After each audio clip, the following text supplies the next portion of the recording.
So this first panel is titled California as Eco-Utopia. I think what you'll find is that the panel titles probably don't have a lot to do with the topics that the speakers are going to present. They were more or less thought up as not placeholders, but basic ideas. And on this panel, Benjamin Wurgraft and Kristin Miller are going to try and, I suppose, fulfill or meet some of those ideas. Benjamin Wurgraft, just to being, again, very brief, is currently a visiting fellow in the MIT anthropology program, where he writes about laboratory-grown meat and the futures of food. He's received his doctorate in European intellectual history from Berkeley. He was a Mellon postdoctoral fellow at the New School for Social Research and a National Science Foundation postdoctoral fellow at MIT. Kristin Miller is a sociology grad student here at UCSC. Again, let me find. She has a background in journalism and web and digital media. Her master's thesis examined green visual discourse and its socio-political effects. She studies cities, ecology, environmentalism, and social interactions with and through technology, and is incorporating documentary film in her research toolkit. She's currently working on a multimedia project on the role of Silicon Valley in reshaping the Bay Area. Do you have the, okay. So I'm going to give Ben the floor first. That would be great, thank you. Good morning, good morning. So I'm grateful to be here, and not least because not only did I get to hear thumb piano this morning, I also saw deer on my way, and as I reflect on what's in front of me, I can only say that the transition from thumb piano to thumb drive strikes me as a declensionist narrative. Now, this talk is called Organisms and Artifacts in Ernest Callenbach's Californian Ecotopia.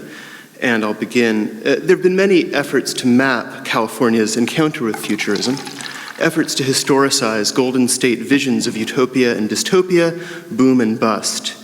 One of them, the 1995 essay by Richard Barbrook and Andy Cameron, The Californian Ideology, seeks to solve the riddle of how we moved from the counterculture of the 60s and 70s to the libertarian capitalism already evident in the mid-90s, and of course impossible to miss, especially here near Silicon Valley today.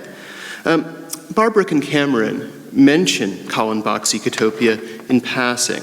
It shows up earlier in their essay as a bestseller which imagined, quote, a future California where cars had disappeared, industrial production was ecologically viable, sexual relationships were egalitarian, and daily life was lived in community groups. No. So Ecotopia seems almost like a counterfactual in Barbrook and Cameron, a wish for a California that could have been.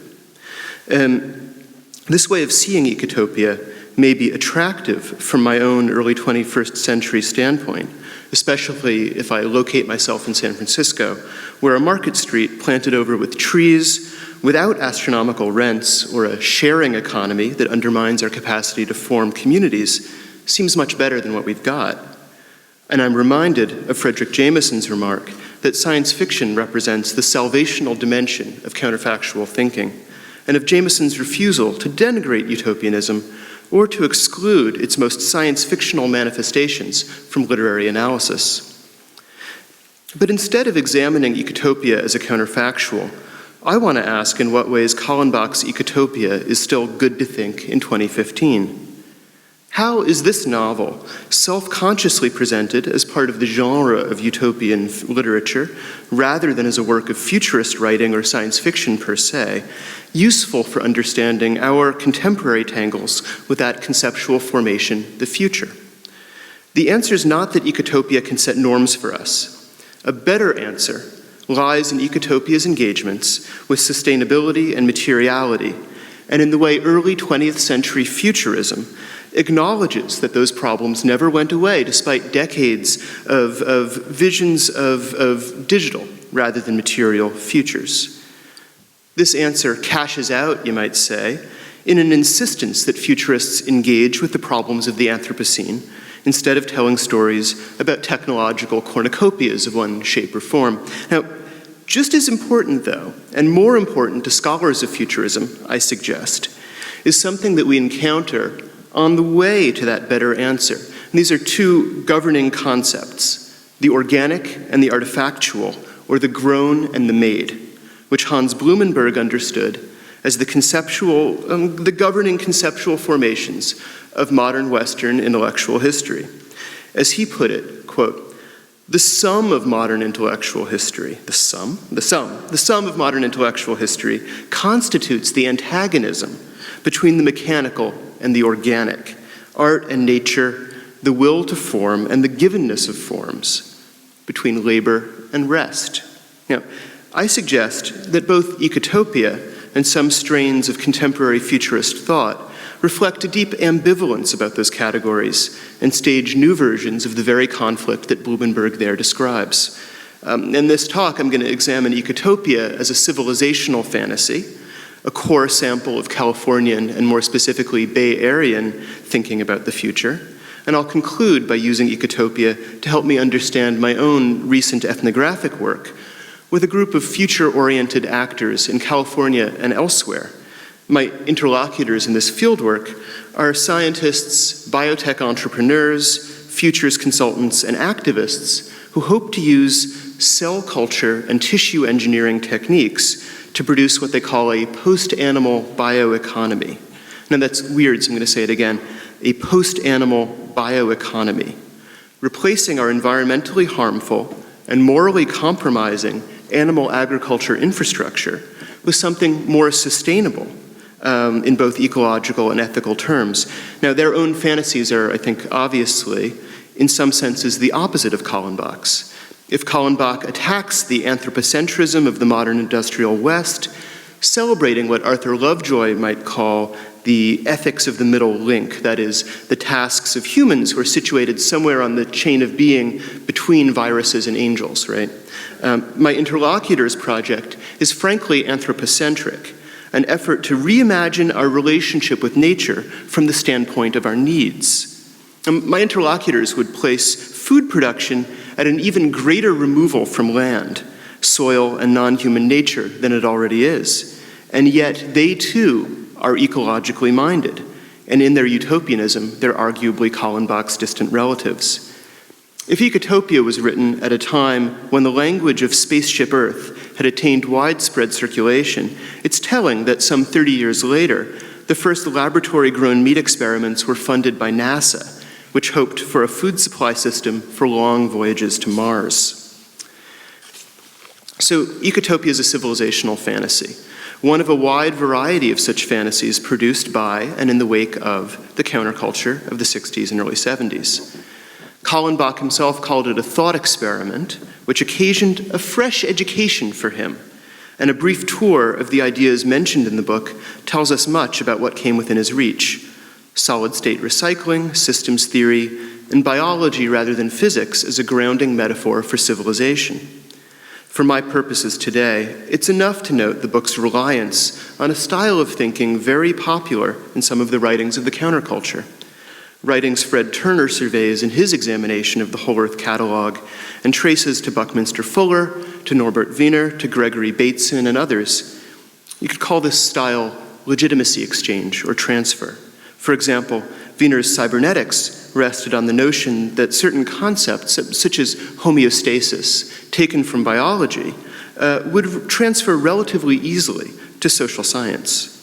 This is a way of thinking about the explanatory, and not to mention legitimating and metaphysically grounding power of natural science, a way of thinking that in some senses reaches back to the positivism of Auguste Comte and to the very first versions of French sociology.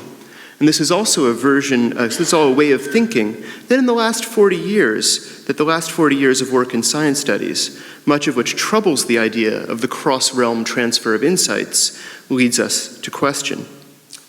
And yet, the root idea here, I think, that human practices can be natural all the way down, rather than conventional and provisional responses to our biological condition, is as persistent as breathing, ongoing, even when we ignore it. It is perhaps because it is exemplary that Ecotopia is good to think for us today, rather than because it is somehow right. Now, that familiar phrase, good to think, usually rendered as good to think with, comes, of course, from Claude Lévi-Strauss, who argued that animal totem forms are good to think, yielding insights about the social systems in which those forms are created and used. In her really remarkable talk of 1982, A Non-Euclidean View of California as a Cold Place to Be, Ursula K. Le Guin invokes the classical animal form of coyote as a kind of avatar of native California who offers us a different way forward than the technological progressivism she associated with white settlers, and which Le Guin yoked to a Euclidean, and I think she might have said Cartesian, rationalism. Rather than moving forward along the straight lines of progress, coyote moves elliptically, moves sideways, finds roots around obstacles, seems to know the terrain instead of having to blast his way through it. And he guides us, even as he mocks our folly. We learn from Le Guin that coyote is a character from a society of cold temperature, and she's thinking here of a distinction that Lévi-Strauss drew in a 1960 talk on the contemporary condition of anthropological practice between hot and cool societies. Lévi-Strauss claimed that societies have this range of historical temperatures, referring to their tendency to produce changes, social, cultural, and technological, that we might one day look back on and call simply historical change. A cold place to be has a historical temperature nearer to zero than to boiling. For Le Guin, the pre-white California, where a bluff on the Klamath River was known as Catamount, was a cold place to be, a place where what we now call sustainability was woven into the fabric of daily life, where change was valued less than continuity, meaning that the future mattered less than the past. For Lévi-Strauss, hot and cold refer to different human tendencies, neither of which is more alien or native to our condition than the other. One of them is to preserve in our existence by resisting structural modifications, quote, structural modifications which might afford history a point of entry into our lives, though we inevitably live in historical time. The other tendency is to exploit social tensions, for example, tensions between classes or castes, as sources of energy that might drive all types of change. And the relevance of this distinction to Callenbach's Ecotopia is obvious enough, I think. The Ecotopia made of Northern California and the Pacific Northwest in the novel comes from the miraculous transformation of a hot place into a cool one in a mere 20 years. Now, Lévi-Strauss himself was unable to resist the implications of the hot-cold distinction for futurism. He imagined a future in which the best aspects of the hot and the cold would be integrated with one another, mediated by the success of the electronic revolution, that was his term. Technology could, he submitted in 1960, allow future generations to have both change and stability by relegating some functions of their lives to machines, the result being something that resembled a restored state of nature. Here, hot and cold gave way to another distinction between the organic and the mechanical. Lévi-Strauss meditated as follows. I actually quite love this. On what a hapless anthropologist might think about if asked to predict the future of humanity. And I'm going to quote at length. His thought would retie the thread of the old Cartesian dream of putting machines like automatons in the service of man. It would follow a trail through the social philosophy of the 18th century and up to Saint-Simon. The latter, in announcing the passage from the government of men to the administration of things, anticipated at the same time the anthropological distinction between culture and society, and that conversion of which the advances of information theory and electronics gives us at least a glimpse.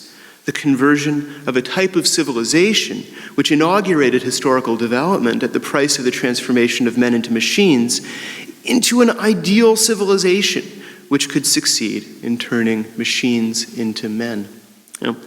So, to be clear, new technological progress undoes in this vision the damage caused by old. retying an historical thread once imagined by René Descartes and then seemingly broken during or perhaps by, it's unclear, the Industrial Revolution, which not only made machines the servants of man, but made women and men into the servants of the owners of machines. In her commentary on Lévi-Strauss, Le Guin's very skeptical, charmingly skeptical. She calls his vision a, quote, super-speed electronic yang train, in whose yin Pullmans and dining cars, life is serene and the rose on the table does not even tremble. So, lines that remind me of those hyper-efficient electromagnetic trains in Callenbach's Ecotopia, in whose cars you relax on beanbag chairs while somebody passes you a joint. Now, the problem for Le Guin is the original Cartesian thread itself, right, which she sees as twisted up in the course of a long-standing entanglement between reason, which after all writes the code that runs the yang train, and the desire for progress. In citing Lévi-Strauss on hot and cold, organic and mechanical, she means to resist his vision of a relatively near future in which the contradictions in our nature are resolved by a progress whose ultimate source is in one part of that nature only, namely reason. The irony, of course, is that Lévi-Strauss himself was only trying to imagine a figurative utopia in which anthropologists, this is the utopia of the anthropologists, in which anthropologists might examine those aspects of our condition that are permanent rather than historical.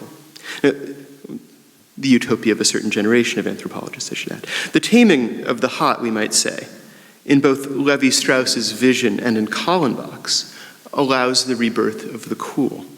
And in Callenbach, as in Lévi-Strauss, the notion is that we will ourselves be reborn, human nature restored to a point where we might finally come to know what it looks like.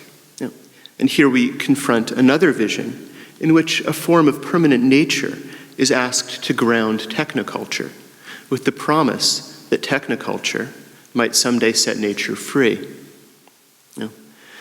So Callenbach's Ecotopia is not a perfectly cold place to be in Le Guin's sense. Their technology is intended to make modern life ecologically sustainable without making it unmodern. The central principle in Ecotopia is the stable state system based on waste recycling, a humble enough origin point, but also present here is the crucial influence of systems theory and of the idea of social and environmental systems as susceptible to comprehensive mapping. Stable state means that the inhabitants of Ecotopia are not so preoccupied with progress as they are with conservation, that they live at a cooler temperature, if not quite a cold one. They are not outside of history, but they live closer to their natures than do the inhabitants of that more boring and wasteful America to the east. But perhaps the most remarkable thing about Ecotopia is that it's effectively a technocracy, governed from the perspective of an ecological expert culture, in which the citizens not only agree with government policy, they'll cite data to support it to the visiting journalist, William Weston. When those citizens disagree, it's generally over technical rather than really political issues. In other words, if in hot societies, temperatures were driven by internal conflict, in Ecotopia, the only temperature increases are to be found inside of compost bins. Now, notably, Callenbach mentions that political science, sociology, and psychology have basically vanished from Ecotopia's universities, displaced by a revived anthropology that's viewed as a source of practical wisdom. I love this. Now, here, something that Northrop Frye said about utopian literature. The slips are just going to continue. Here's something Northrop Frye said about utopian literature is strikingly relevant. For Frye, such novels deal with the ends of society in the sense of the telos of our collective life together, whereas social contract stories, which Frye also described, deal with our origins and must furthermore account for the tragic character of contemporary social life, the fact that things are not as they ought to be. Both myths, and Frye calls them myths, making Thomas More and Thomas Hobbes alike into mythmakers, begin with an author confronting the present and its problems, But they proceed differently, with the contract proposing to explain the workings of contemporary political and social life by means of a fiction, namely the social contract itself, right?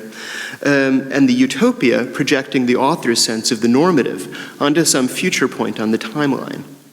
Ecotopia illustrates the ways in which aspects of the social contract show up in Utopia, with the principle of stable state representing both an idealized origin consisting of life lived in harmonious balance with nature, and the telos of our collectivity, a combined public and personal fulfillment in which there's no such thing as the tragedy of the commons.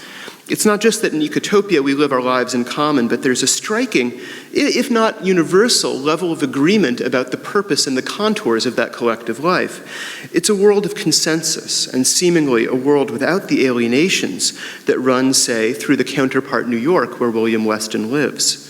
There's Gemeinschaft community rather than Gesellschaft society, a vibrant bricolage of makeshift forms assembled by bricoleurs who understand that we are social creatures who need to be touched. Now, in its shuttlings back and forth between sustainable technology and the healing of the human soul, Ecotopia makes it clear that the ecological ideal responds to a generalized modern crisis.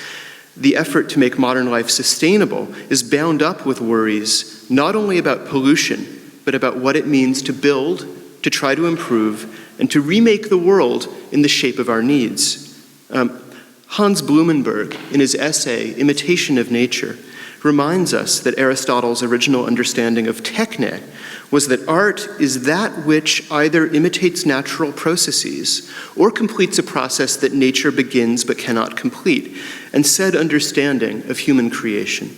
And of human creation not only as a capacity, but as carrying the question of what we should do, was linked to an understanding of nature as both natura naturans and natura naturata, that is, as nature as productive and nature as produced. For Blumenberg, the trial of modernity is a contest between this ancient mimetic sense of technology and another, somewhat more recent version, one that proceeds de novo out of the imagination and whose prototype might be the spoon maker imagined by Nicholas of Cusa, one of the characters in the three dialogues of 1450. The spoon maker carves spoons with no natural prototype. See, if you will, you could call him the unspooned spooner. For Blumenberg, such feats of the human imagination are at risk of a legitimation crisis because the mimetic tradition establishes nature as the source of all plenitude and metaphysical grounding. And I think a true ecotopian would tell us that such metaphysical crises are a luxury to be enjoyed by those who don't have ecological crises. But this answer belies the sense in which metaphysical crises slip into existential ones, and the ecological and the existential are obviously good friends. Just as ecotopian communal life is organic, Ecotopia's technology is organic and biomimetic in ways that I think call for Blumenbergian analysis. They have miraculous plant-based plastics that are rigid and reliable unless exposed to the microorganisms in soil, after which they rapidly decay. Similarly, Callenbach imagines houses with a conventional wooden central section, but with these extruded plastic sections that you can add on or subtract and then recycle as a family unit grows or shrinks. Architecture imagined to be as organic as the family unit itself. Those ecotopian houses are indeed a version of human techne as natura naturans. This is how nature would house if nature could house. The effort is to bring the made and the grown together, in the process moving the made back into the category of the mimetic. It's a striking detail about Ecotopia that aircraft do not fly above it, although trains do traverse it. Callenbach's reason is that airplanes are polluting, but another interesting detail about the airplane, one that Blumenberg points out, is that their successful wing design was the product of abandoning a prior biomimetic understanding of the flight of birds, and instead adopting a fixed airfoil design. Just so, all ideas of overcoming nature via technology are thrown out in Ecotopia. I think that the challenge from philosophy back to the Ecotopians might be, what is the status of humans as makers in relation to nature? Are we, with Aristotle, only bringing to completion what nature begins? Or is everything that we do outside of natural orders altogether? Can there be a rediscovery of a re-enchanted nature prior to its 19th century rendering as a complex of mechanical forces? Now, it may be a luxury to entertain such questions in an imperiled biosphere, but the answers will tell us much about what we're trying to protect. One easy answer might be that Ecotopia's retreat from the pathos of pure imagination and into a mimetic relation with the natural reflects an historical moment we've already passed, a moment when this could seem like a potentially successful gesture of repair. Environmental crises have, of course, moved on since 1975. Now, there are, needless to say, multiple Californian answers to these kinds of philosophical challenges. And one very curious recent one, or in recent years, comes from Kevin Kelly of San Francisco's Long Now Foundation. He's also one of the founders of Wired magazine. And this answer is that human makers enjoy both a status as effective demiurges, bringing out what is immanent in nature, and a status as, thinking of Nicholas of Cusa again, unspooned spooners, creating wholly original things and thus original futures. Kelly does not see humans as an evolutionary endpoint, and yet in his particular account of history, we enjoy a special centrality. Now, as I mentioned towards the beginning of this talk, for the past 2 years, I've been conducting ethnographic fieldwork within a loose movement of scientists, entrepreneurs, future consultants, and others who hope to produce what they call a post-animal bioeconomy.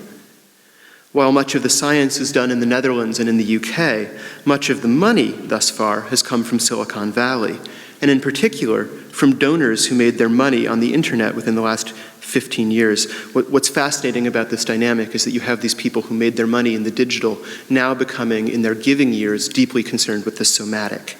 And we can talk about that more.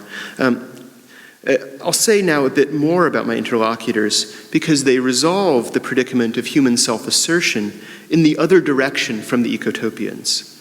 They wish to use cell culture and tissue engineering techniques to make substances that we now get from animals, so meat, milk, even rhino horn, without those animals. The most famous actual product of that movement was a 2013 hamburger unveiled at a media event in London that was made of bovine muscle cells that had been grown in a bioreactor, multiplying from an original tissue sample taken from an unharmed but a presumably puzzled cow. Now, this is called cultured meat, and it's the direct focus of my current research. At the moment, none of the academic or corporate laboratories associated with the post-animal bioeconomy have brought products to market, which means that the product that they've generated thus far is mostly intellectual property, and also meaning that they function as part of a speculative market that is future-oriented in every sense. Everyone associated with the movement agrees that conventional animal agriculture is environmentally damaging, and many also agree that it incurs a kind of moral harm. Many are also motivated by the goal of sustainability. Mark Post, the University of Maastricht professor who created the world's first cultured meat burger, believes that laboratory-grown meat is the best solution to protein insufficiency for a world of 9 billion people, such as we'll have or even exceed by 2050. Now, the post-animal bioeconomy is a small-scale fringe movement, of course. It consists of a handful of laboratories and companies and individuals, but it has attracted a disproportionate amount of media attention and venture capital funding relative to its size and level of technical success.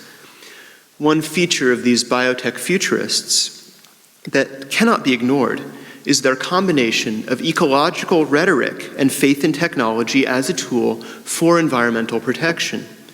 They're self-consciously opposed to the ideal of agriculture in harmony with nature on the grounds of the impossibility of scaling up such food practices to feed a growing planet. Many refer to the sheer obviousness of the solution of, as they put it, growing meat outside of animals instead of inside of them. It's an important distinction, growing meat on the outside of animals rather than inside them. And they refer to the way that CAFOs, or concentrated animal feeding operations, already treat food animals as bioreactors on legs.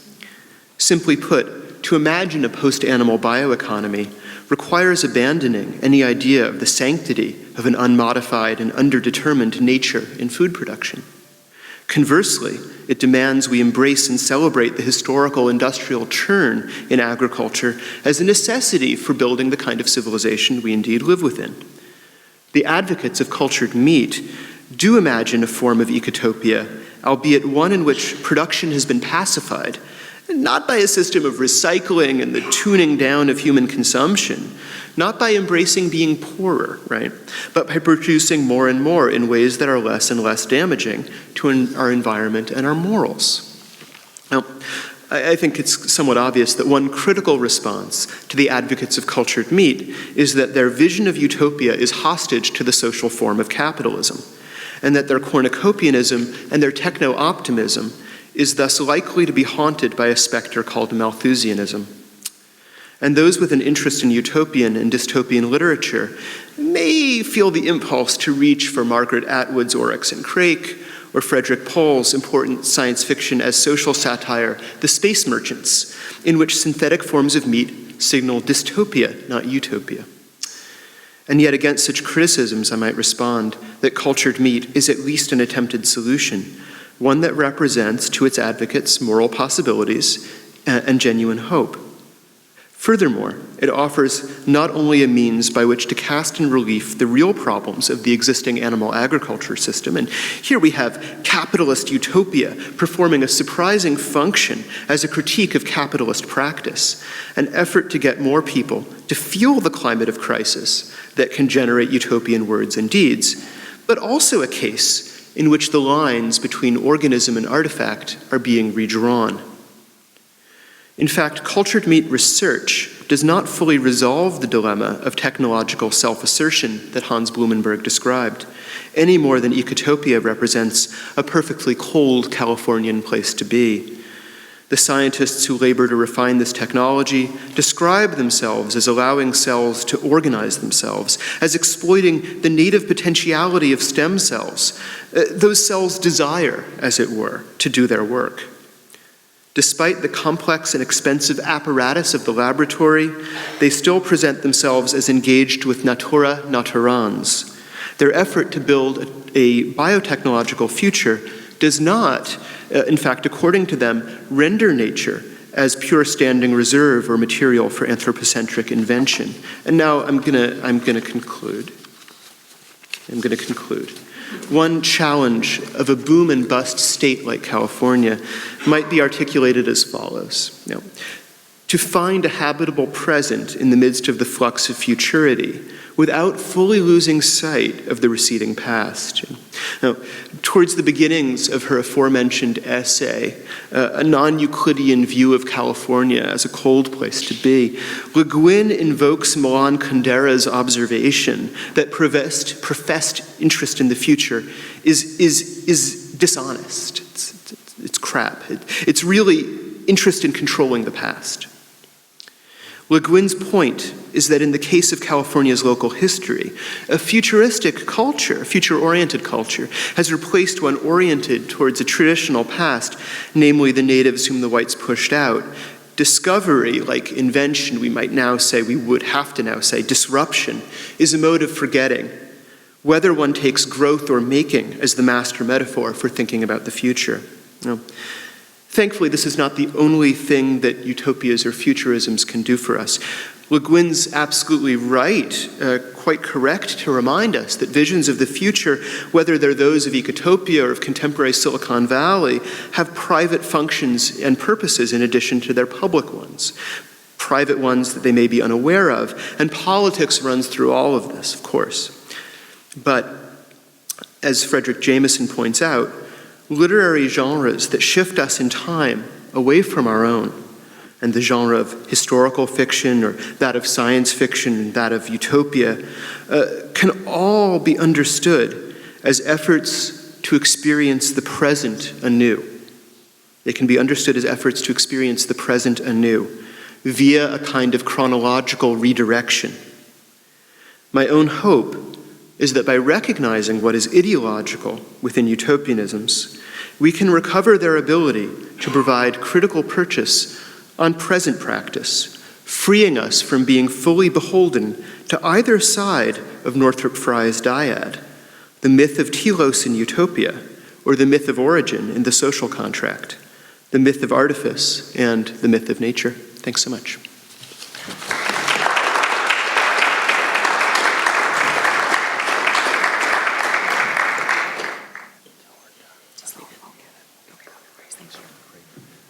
Hi, thank you all for being here this morning.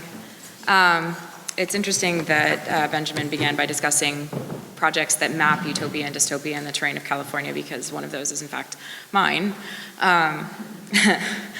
Before I get started, I just wanted to say thank you to the conference organizers for today. I'm really looking forward to the rest of the talks. I'd also like to thank the editors at Boom, a journal of California, where the basis for this talk and many of the images that I will show were first published. And also a big thank you to Miriam Greenberg and the members of the Critical Sustainabilities Work Group. Our conversations about Northern California sustainability and the utopian imaginary were at the origin of this project that I'm going to discuss. So the Critical Sustainabilities Project considers California's role in generating social, political, and environmental discourses of sustainability that circulate and compete with each other in the US and worldwide. In the course of our discussions about green technology, local food, and the Whole Earth catalog, it became clear that in order to argue for sustaining any aspect of the current environment, one must also be envisioning a particular sort of future, or in fact, futures, one to build towards and one perhaps to avoid. In the popular imagination, California is not only linked with deep ecology and high tech, it has repeatedly been where humanity's longer-term futures play out in both literature and film. While dystopian sci-fi also has a home in the United Kingdom, thank you, George Orwell, and has been used for self-reflection by most of the world's filmmaking cultures, there is really something about the frequency with which California and the future have become synonymous. For the locations of Ecotopia, Elysium, Star Trek, Blade Runner, futurist imaginaries have material impacts on how these communities conceive of themselves and shape their social and physical environments. To explore this, I created a photo series and interactive map documenting the landscapes of Los Angeles and the San Francisco Bay, Northern California, that have represented the future in films and books from the 1940s to the present. The images were intended to serve as windows on the eras in which the films were created, capturing tangential futures that may have actually already passed into the distance. In sci-fi movies and the books that serve as their inspiration, the future of the Golden State generally goes something like this. 10 to 150 years from the present, California has succumbed to natural disaster / economic and governmental collapse / a pandemic, which leaves Southern California a corporate fascist military state with gross financial and racial inequality and urban squalor, while Northern California rips up its pavement, learns permaculture, gets spiritual, and models better living through technology and diversity. This binary began in the 1940s with Earth Abides, which is a novel about a scientist starting over in Berkeley after a global pandemic. While in roughly the same time period in Aldous Huxley's Ape in Essence, Los Angeles slouches towards the apocalypse. In the movies Planet of the Apes, The Terminator, Escape from LA, Star Trek, and the books The Fifth Sacred Thing, Snow Crash, and of course Ecotopia, to name just a very few, all play variations on this theme. Collapse and division, as imagined in these works, can seem like a foregone conclusion at times. It's not just a future that might happen, but one that many almost expect and therefore accept. In Ecology of Fear, Mike Davis writes, "Every American city boasts an official insignia and slogan. Some have municipal mascots, colors, songs, birds, trees, even rocks. But Los Angeles alone has adopted an official nightmare. The US film industry has perpetuated this dystopian vision of its home city. From Planet of the Apes in the late 1960s on, future LA has been routinely trashed by nuclear, technological, and automotive catastrophe, police brutality, pollution, and crime. It is a distinctly Malthusian nightmare. The city is dark, filthy, and collapsing under the weight of its population, or barely held in check by totalitarian government and structural inequality. It's a hyperbolic version of what Davis called LA's spatial apartheid. He notes that this was so accepted as a likely trajectory for the city that in 1988, it was actually written into the LA 2000 redevelopment plan as a warning of what could happen were the plan not adopted. There is, of course, the Blade Runner scenario, the fusion of individual cultures into a demotic polyglottism ominous with unresolved hostilities. It might be tempting to dismiss this as the fever dream of the bad old days before downtown redevelopment, hipster gentrification, and smart growth, all of which are fraught with their own problematics for urban sustainability. But in recent films such as Southland Tales, In Time, and most recently Elysium in 2013, there has been almost nothing done to alter this imagery that dates from the 1980s.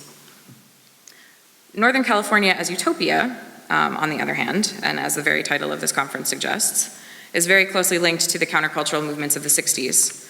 In Callenbach's Ecotopia, it's very possible to see the future that was seeded by these countercultural movements where organic farming and composting fused with the technological interventions of the Whole Earth catalog. Ecotopia's fictional field study of a future Pacific Northwest governed according to ecological principles. The San Francisco Bay is a haven from a continent trashed by war and overconsumption. While much technology has been abandoned, the Ecotopians have selectively retained public transit, electric cars, network computers, and improved recycling. Ecotopia's themes were also later picked up and elaborated in ecofeminist tales such as Le Guin's Always Coming Home, which is a cultural anthropology of Napa post-apocalypse that has returned to indigenous ways, but with networked computing. Starhawk's The Fifth Sacred Thing, which has been optioned potentially to be turned into a movie, and this is some concept art from that, which is about a pagan, nonviolent San Francisco that is threatened by biological warfare from the South. And Octavia Butler's Parable Books, where refugees from the LA wasteland grow a new eco-religion in the forests of Mendocino. These texts depict Northern California as central to both speculative and practical visions of our species' sustainable survival. While the Bay Area research parks, universities, and experiments in urban living serve as laboratories for near-term development, the region is also a visual and narrative shorthand for distant, alternative, and ideal futures.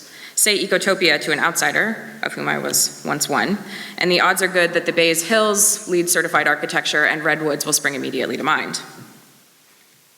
The twin giants of popular science fiction have probably done the most to spread this message around the world.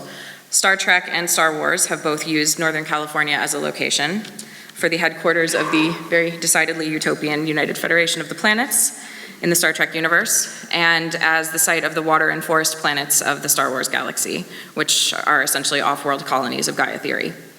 Wired recently published an ode to San Francisco upon the release of the latest Star Trek film, explaining why the city is the natural home of such a technologically idyllic future. What sets Star Trek apart is the attention it pays to one little city, barely 7 miles across, when other points on its journey are not cities or countries, but planets and star systems.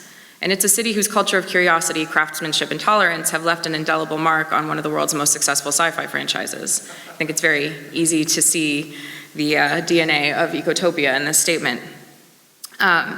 In the frontier myth of American history, California then represents the completion of a manifestly destined expansion across the continent. It's very easy to extrapolate utopian San Francisco and LA as twin lens ends for idealists and cynics. In the north, beyond the Golden Gate, there lies only space, the final frontier. While in the south, in Richard Kelly's Southland Tales, the Santa Monica Pier is where the world comes to an end not with a whimper, but with a bang, taking LA's corrupt politicians, soulless celebrities, and deranged cops with it. In Archaeologies of the Future, Frederick Jameson argues that the value of utopian or dystopian science fiction is not that it delivers images of possible futures, but is instead its ability to defamiliarize and restructure our own present. And yet, in the 30 years separating Blade Runner and Elysium, little has changed in the xenophobic depiction of LA's sprawl, during a time in which conditions in the city most certainly have. In 1982's Blade Runner, the streets of LA wrought in an immigrant-thonged perpetual gloom, while Zeppelins circle overhead trumpeting a new life off-world for those who can afford to escape. In the pulp future of John Carpenter's Escape from LA, a catastrophic earthquake has turned LA into an island, which is used as a temporary autonomous zone to contain society's undesirables. This LA is shrouded in perpetual acid rain and is a landscape of rubble and smoldering fires with, the occasional punctuation marks of landmarks such as the Capitol Records building with its overtones of a more optimistic future. And most recently, in Elysium, the Los Angeles of 2154 is, to quote the film's own titles, diseased, polluted, and overpopulated. It's choked by shanty towns that sprout from even the iconic crown of the US Bank Tower. Meanwhile, Beverly Hills has located to Elysium, an orbital torus where a digital sun always shines, and wealthy whites and Asians keep out Spanish-speaking and blue-collar workers with tactical missiles. As I traveled through California, visiting locations that have represented the future, the discrepancies are already readily apparent between what was feared or hoped for and what is actually there on the ground. Much of the time, LA does not resemble its dark city bad future and is currently making some strides in mass transit, xeriscaping, restoration of stretches of the LA River, and other such initiatives with longer-term sustainability in view. What would change if we were to see a future Los Angeles that captures the city's sun, abundant flowers, and occasional green space that's not only for the wealthy? Or, for that matter, a depiction of a future Bay Area that acknowledges its staggering wealth gap, the expulsion of huge numbers of long-term residents who can no longer afford to live among Elysium's tech elite. Nearby Oakland remains one of the poorest, most violent cities in the country. The Bay Area's roads have the nation's highest percentage of commuters traveling more than 2 hours per day, and its public transit systems are perpetually underfunded and undermined by private transit schemes both outside and within the city. The sci-fi imaginary has a strong link, one might even call it a feedback loop, to the tech and entertainment industries that drive California's economy and therefore its very real near-term growth. Sci-fi narratives are, after all, allegories for the hopes and fears of the times in which they are created, but they also generate a nostalgia for past images of the future that have tremendous staying power.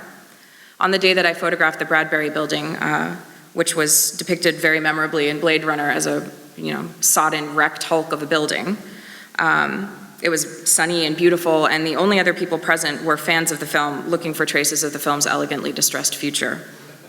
Repetition of the tropes of urban decay versus ecotopia might become self-reinforcing in a way that in fact precludes thinking differently about possibilities for the present, or seeing that the future we've come to expect might not be the one that we're likely to get. The poles of California's cinematic and utopian and dystopian futures, however, have recently begun to shift. The rebooted Planet of the Apes films have now replaced Fortress LA with the sleek research parks of Silicon Valley, where a global pandemic and ape sentience are the price paid for scientific research cut short in the name of profit. The Terminator franchise has followed suit. In Terminator Genesis from this year, San Francisco is the setting for the apocalyptic showdown. Instead of a defense program, the Skynet of the original films, the eagerly anticipated launch of a multi-device operating system is now the Trojan horse that allows the machines to torch the planet. A third, smaller, but growing and equally important vein of sci-fi unites utopian and dystopian futures without forcing them onto a north-south binary and throws out the quasi-biblical tales of Sodom and Eden and regenesis.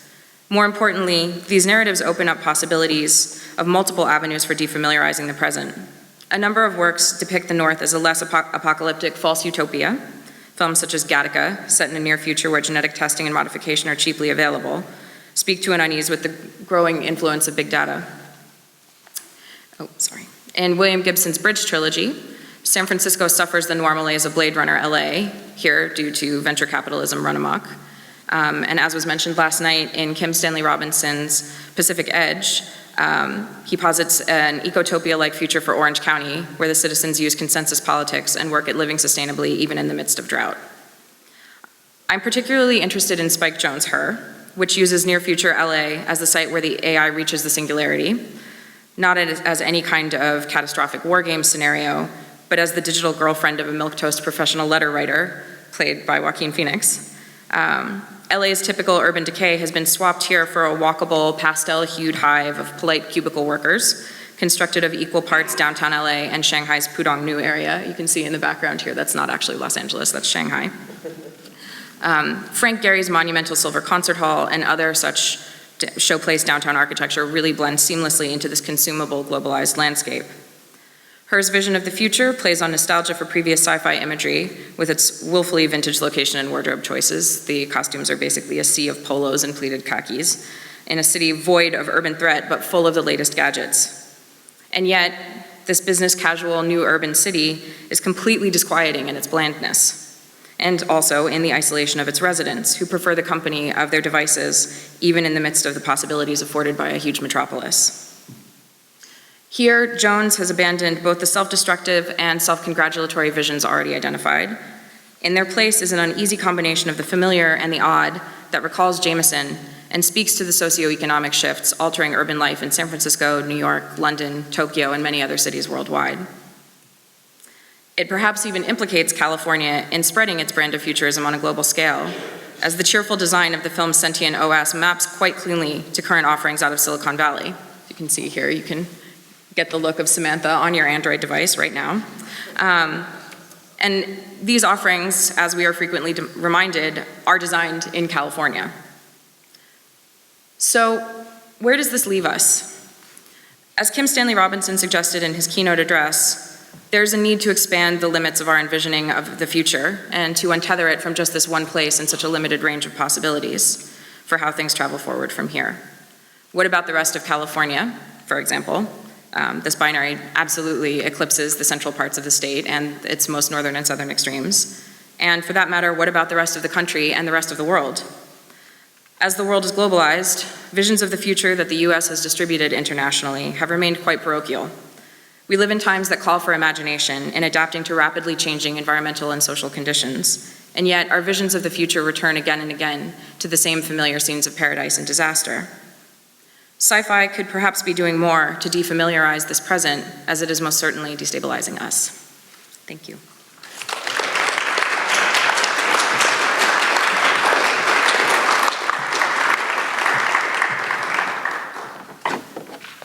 So we have time for a few questions.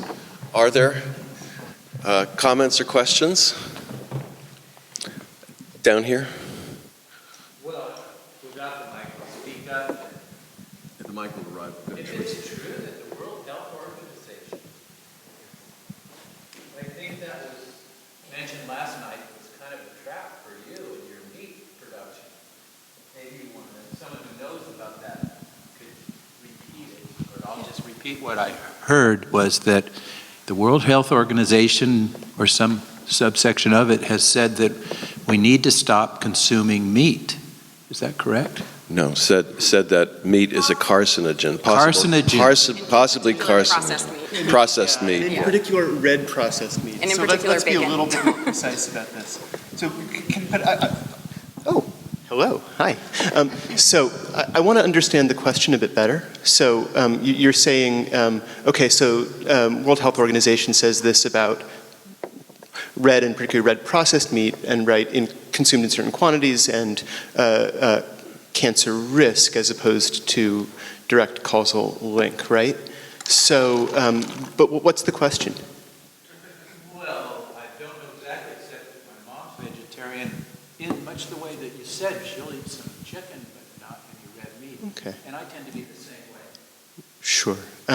So if I hear in the question a question about the advisability of creating some sort of theoretical meat cornucopia from which meat flows for all of us forever, right? Sort of somatic fountain. Sure. So what I should say first off, it didn't be very clear. I'm not an advocate for laboratory-grown meat, or indeed for meat consumption at all, right? But rather, what's really interesting is what it means, say, to think that meat is an integral part of the human diet, to think that meat is native to our condition in some sense. This was wonderful for me as an ethnographer. There's a promotional film produced by some of the people who want to make lab-grown meat, in which the anthropologist Richard Wrangham acts as a kind of a talking head, in which he says, meat is natural. Not only that, hunting and the ballistic moment in hunting, when we kill these large animals and bring them back, is somehow essential to human social life, the development of humans as social animals. So what I'm looking at is not, in my research, is not whether or not it's actually advisable to try to create a limitless meat fountain, if you will, but rather what it means to believe in the centrality of this form of meat production, and indeed in the nativeness of meat to our condition, right? There's a lot to say about what it means to think that as our population increases, and in particular as population in some nations like China and India increase, we will, as these people move up some kind of theoretical modernization ladder, they will simply eat more and more meat, and that we should respond by producing more and more meat so that they they can consume it. Is that helpful in some sense? Well, you just repeated an assumption that needs to be examined about population, and Ecotopia certainly deals with that. But Ben is characterizing the views of those who argue for GMO food and for vat cultivated meat. I don't know that you are making assumptions about population. As they think population. As they think yeah. And actually, I think they're right. but about population. But again, I'm not here in any kind of role as futurist myself. My role is not to say what I think is going to happen. Yeah. So, Hi, both great talks. I had a question for Kristin. Last night we asked the question, so what kind of utopias should be written right now if we don't want to reproduce this binary? So I'm going to put you on the spot and ask you to do the same thing Kim Stanley Robinson did. For California, what would be a fabulous next project that gets around these false binaries? Well, I mean, I don't, if I could answer that question, I might have been answering it instead of posing more questions. I do agree with some statements that were made last night that I think that the utopian impulse is very challenged right now. I mean, I think the amount of sort of social destabilization that we experience, as many people have said, almost in some ways precludes being able to sort of project forward into more hopeful futures. I'd be really interested to see what it looks like. Actually, one of the things that struck me about Kristin's presentation, which I don't know if I've been writing about it, but is the millenarianism that is present in these kinds of images, in these kinds of films, is that either it's salvation or it's damnation, right? Which of course are long-standing themes in Christian theology. And sometimes they come together, right? I mean, the rapture will be a disaster for some and a miracle for others. You don't see any kinds of images of what you might call muddling through. Because of course that's not very interesting. That's what we're doing right now. I mean, it's banal in a way. It's not very dramatic. No, but that's why as I said, I reread Pacific Edge this past week, and there's a sense in which Stan's vision, is of a banal ecotopia, in the sense that it's how everyday life would have to be lived in a situation like that. And so, some people find it a rather, there's no kind of great excitement in it.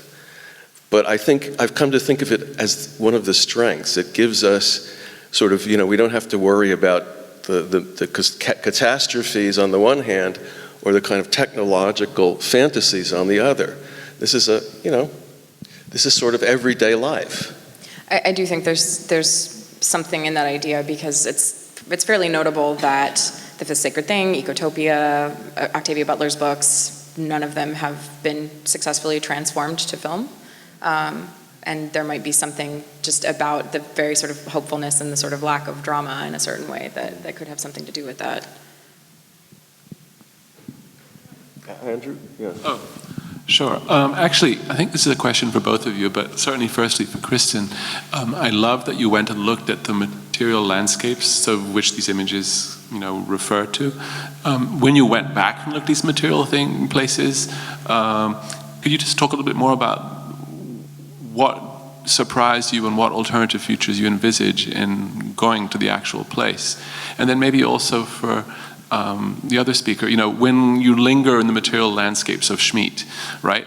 What is the futures that come into being for you as opposed to the techno-utopian, Wonder Boys?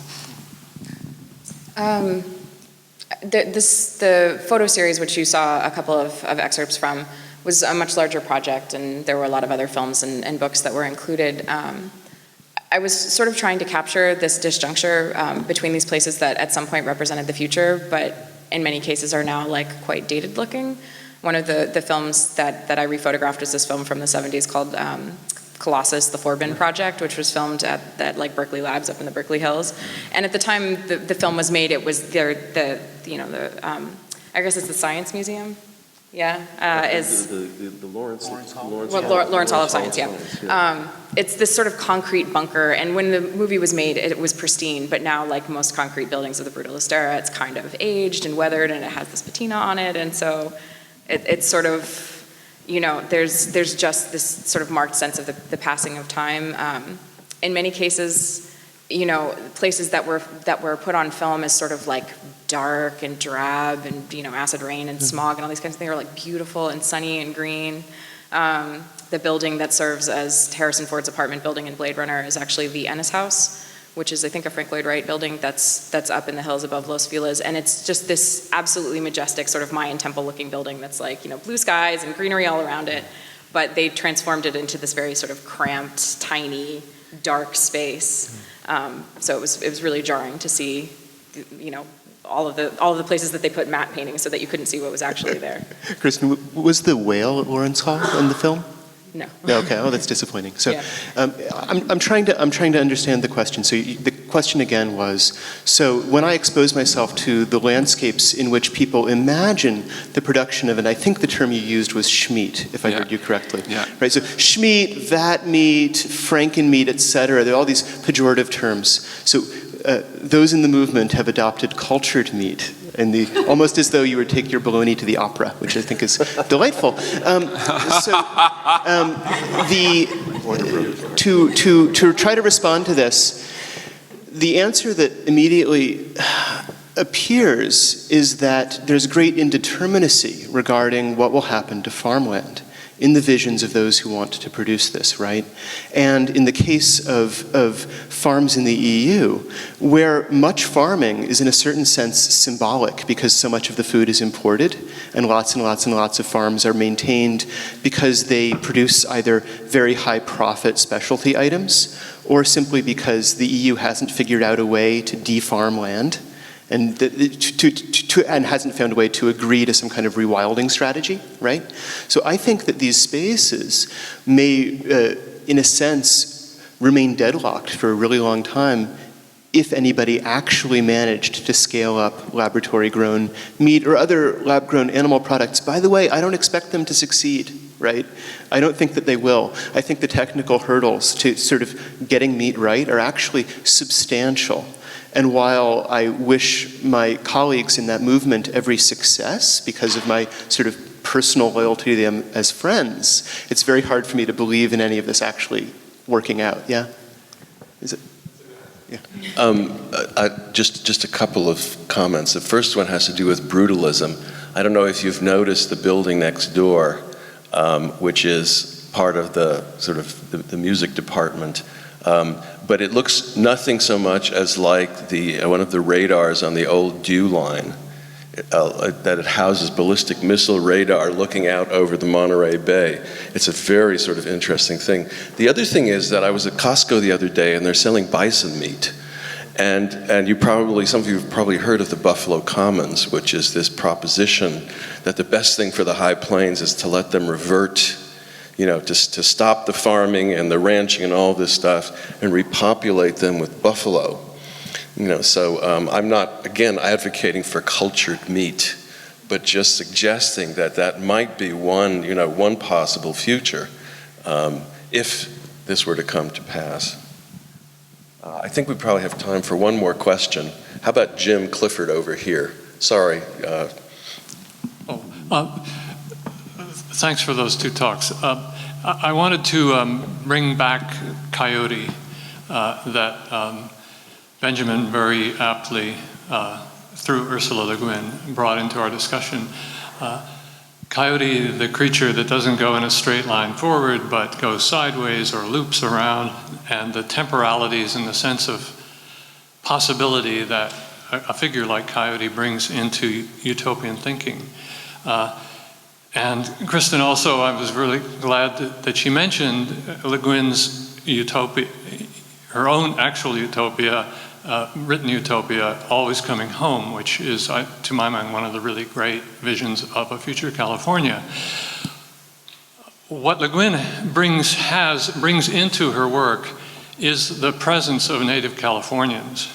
And of course, as a daughter of A.L. Kroeber, and she actually grew up with living, actual native Californians, not the romanticized dead ones or the folks who had the sort of teepees that the hippies, forgive me, in the San Lorenzo Valley like to sleep in, but actual native Californian people. And this is a great lesson for us in thinking about California, because this is really an example of a reality of something that has come through, survived, transformed, and which is, if at all, in the peripheral vision, barely, of people who think in these kind of binary, futuristic ways that we see up here about the future. And Coyote subverts all of that, and the ongoing presence of Native peoples in California, and on this very campus, who I don't think there was much talk about Native Californians in the founding of our campus, except in that idealized teepee sort of way. Now the Amamutsan band have reconnected with this campus and are working with the Arboretum, and they're doing controlled burns to restore some of those environmental techniques that created the space of our campus before the logging, before the lime works, and before the university arrived. So I would only say that, you know, these are, for Le Guin, the things that are not in the bright light, but are in the chiaroscuro, those kind of utopian, we might call them, or heterotopian dimensions that we really need to be expanding our vision to think about what's really here, not in some imagined future. And I would just, in a shout out, say that if any of us who are not members of Native Californian communities know anything at all about actual Native Native California, it's thanks to Malcolm Margolin, whose heyday books and whose periodical for decades, News from Native California, is our source. And but this is, I just wanted to kind of put this into the mix of our thinking. It's almost always forgotten or seen as something that regrettably disappeared in those genocidal decades of the late 19th century, but didn't. Thank you. I'm going to exercise the chair's prerogative and send you all off for a coffee break. And I'm sure that these two will be happy to continue conversations out there. So let's give them a round of applause.